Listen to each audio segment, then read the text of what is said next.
Let's move on, shall we? Cavaliers' first-year head coach David Blatt is aware his team is being picked by many, including odds makers, to win it all this season. But Blatt says, pump the brakes on the championship talk. Here's his quote. Anybody talking about us winning it all, I think, is being unfair to those great NBA teams out there that have either won it or been there to win it. And also to us as a team that is talented but new. We have a lot of work to do before we can start claiming anything. Dion Waiters also backing up that claim, saying Cleveland has not won anything yet.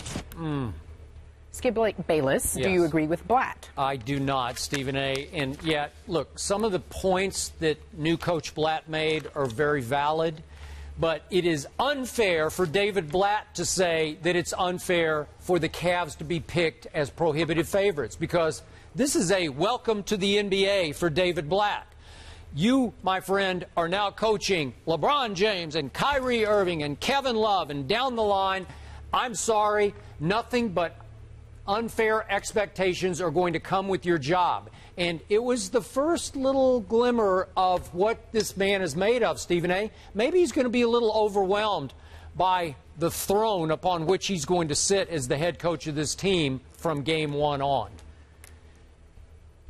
I can't say that, because I think if it were Greg Popovich, if it was the great Larry Brown and others, their mentality, or at least what they verbalized, would be similar. I don't think they would have gone as far as to say it's unfair to those other teams. I think they would have just said, we're not going to get caught up in that. We've got a lot to do. We've got a 22-year-old point guard. We've got a new power forward who's 6'10" and can shoot lights out but never played in a playoff game. He's at 26 years of age, and we've got the best player in the world with LeBron James, but only 5 players are on the team that were on last year, so you got a whole new roster. They would take that into consideration. I think when you listen to what David Blatt had to say, the only turnoff was that he tried to say that it was unfair to have expectations. He was certainly not Jimbo Fisher for the Florida State Seminoles, who embraced the expectations and the challenge that comes with it. That's what you want to hear from a potential champion. We didn't hear that from him, but I'm not going to sit there and act like that's a reason to denigrate him. I just respectfully disagree.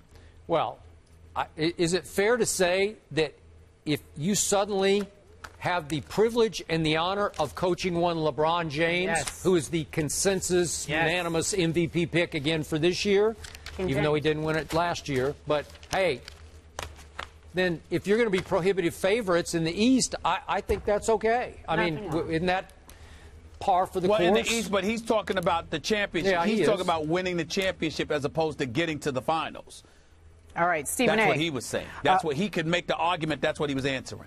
We got 1 minute left, Stephen A. Again, tonight you are in New York City, your hometown, Skip's hometown as well, and you're watching the Bulls take on the New York Knicks. Tomorrow, you're in Cleveland. You will see when King James play the Knicks as well. What do you expect? That's right. Well, I expect the New York Knicks to play competitive tonight, and it to be a really good game at the Garden. I expect the Knicks to get blown out in Cleveland tomorrow night, and then obviously I'll be in Chicago on Friday for LeBron and D. Rose going up against one another in Chi-Town. I got it's a beautiful week. Knicks tonight. A beautiful week. I got Cavs big tomorrow night. All right. Stephen A., world traveler. You belong on the Spurs team, actually. So we are done. We'll see you tomorrow at